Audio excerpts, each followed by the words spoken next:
Hey y'all, listen, I am back to talk about Black Cake episode 4 because I'm late doing it. Don't beat me up real bad, okay? I honestly thought I fell asleep in it. I felt like I needed to go back and watch it again, so I watched it, the parts that I had missed just ahead of episode 5, and I'll be back in the next video to review episode 5. But y'all, it's getting gooder. It's getting gooder. I honestly felt like episode 4, it wasn't my favorite episode. However, I understand it. It laid a foundation. We are getting more groundwork and we're getting more information. So let's get into it. Black Cake season 1, episode 4, Mrs. Bennett.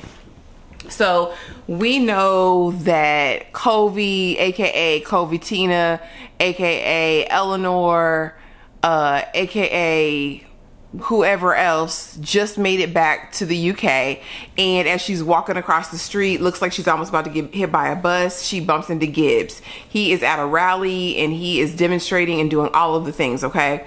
Immediately love at first sight. We know what it is. They're back like they never left. And so she connects with him, goes to his dorm room, and she's basically telling him everything that happened. She lays it all out on the line, from the death of the real Ellie on the train, to the assault, to in Scotland, to everything else that was going on, or so we thought.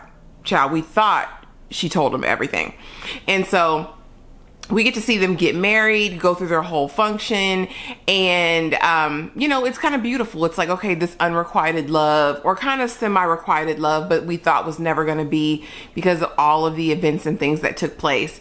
But now they're together, they get pregnant, they start their life together, and they live a fairly decent life, right? And so we kind of fast forward to approximately 8 or 9 years ago from now, right, from present day, and we see that it's a loving family. The daughter Benny that we thought was problematic was fully a part of the family. She, Byron, Gibbs, and Covatina living their best life as a family, loving one another, right? We do get to learn so much more about Benny in this episode. We get to understand who she is kind of at her core, and I think Benny's thing was she just wanted acceptance, just pure unconditional acceptance, right? Because I'll say that I feel like her family loved her. I just feel like maybe in the moment they didn't understand her. And again, I'm gonna preface this by saying I am not a Benny fan, okay? She's not my favorite girl, but I kind of understand somewhat of where she was coming from. So Benny is an artist, but she's also exploring herself. You know, she seems like a free spirit, very open. And so we learned, you know, that she had gone to school, she didn't finish, that she's an artist, you know, that she's been dating, all these different things. So she decides that she's going to bring her girlfriend home for the holidays, right? And this is the first time, I guess, she's brought a girl. So she's anxious, and the girl that she's dating is out to her family. She's not living in the dark, and she tells Benny that. And Benny's like, no, I don't think that's going to be an issue, but I'm still, you know, just nervous. You're the first girl I'm bringing around the family. So they go to the dinner, and I don't think there was really any overt attack against the relationship or her being with a woman, as much as it was the father was upset about her leaving school and kind of said, you can't stick with anything, you know, not school, not men, not everything. You're trying everything, okay? And I think the girlfriend tried to chime in and say something, which again wasn't her place, okay? That's family business, sis.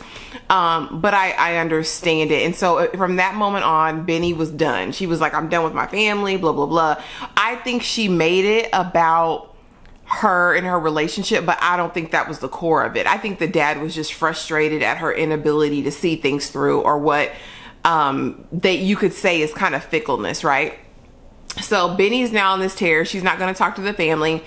And she and the girl break up. She's like, I don't think this is a good fit. You still haven't talked to your people after all this time. Listen, it's done or deals. So their relationship's not going to work. So enter this man, honey. This man, okay? And and he's seemingly great, right? He sees her artistry. He recognizes it. He wants to foster the growth of her art. He wants to support her and all the things. But honey, we look around and he's putting them paws on her. Real bad. Like, yeah. He putting them things on her. When he threw that, whatever that glass thing was across the room and it shattered, I said, oh, it's a wrap, sis. You gotta go. And so we think she's gonna leave, but did she leave that man? No. Fast forward, dad dies. She wants to go to the funeral, but she can't because he done beat her down, honey. She in the car, can't even go in because she's black and blue from this man. Now, domestic violence is never okay. Trigger warning, trigger warning, y'all, okay. Domestic violence is never okay. But as a black woman here in America, I can't let no man whoop me. I can't let no man whoop me, period, but I really can't let. It feels like slavery. It feels like oppression. It feels like too much generational trauma. It feels like I can't deal with it. Nevertheless, she stays in this relationship, okay, till present day, apparently. So we're back to the will reading. They're going over everything. You know, Byron is dealing with his girlfriend still. You know, she's persisting, but we know he got overlooked for his promotion at work. And now, you know, the mom is still reading from Beyond the Grave. And at the end of the episode, she decides to tell them, honey, that all 3 of her children deserve answers. Yes, all 3, honey. So apparently she had a baby from the assault that we weren't privy to, and clearly they weren't privy to. So y'all, that was pretty much episode 4 in a nutshell. I will be right back to come and talk about episode 5 since it's fresh in my mind. If you're still here, thank you so much for watching. I really appreciate it, y'all. We are at 427 subscribers. We so close to 500. We so close to 500. Thank you. Thank you so much for watching, and I will see you guys in the next video. Bye.